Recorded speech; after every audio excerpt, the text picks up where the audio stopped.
Recording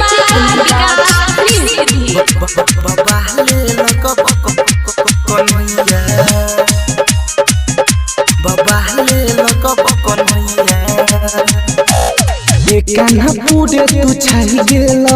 जन्मदिन तोहर आई गेल कान्हा पूरे तू छाई गेल जन्मदिन तोहर आई गेल गोकुल बाहर छे तोहर बधैया अपन मुरली के धुन सुनाई दो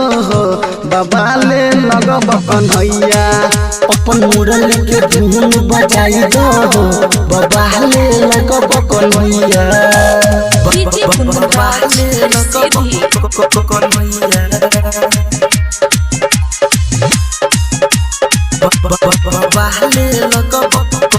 कन्हैया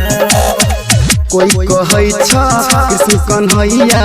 कोई कहै छ चोर हो प्यार में ऐसन रास रचल हो गेल पूरा सोर हो कोई कहै छ कृष्ण कन्हैया कोई कहै छ चोर हो प्यार में ऐसन रास रचल हो गेल पूरा सोर हो सबसे परेशान छ तोहर मैया अपन मुरली के धुन सुनाई दो बाबा ले लगब कन्हैया अपन मुरली के धुन बजाई दो बाबा ले लगब कन्हैया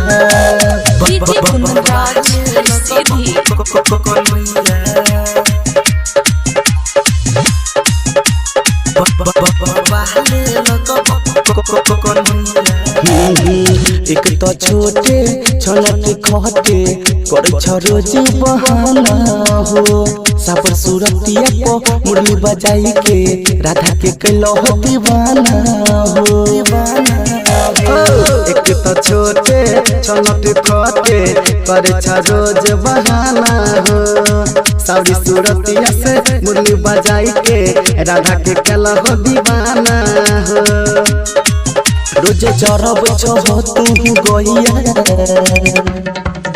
अपन मुरली के धुन सुनाई दो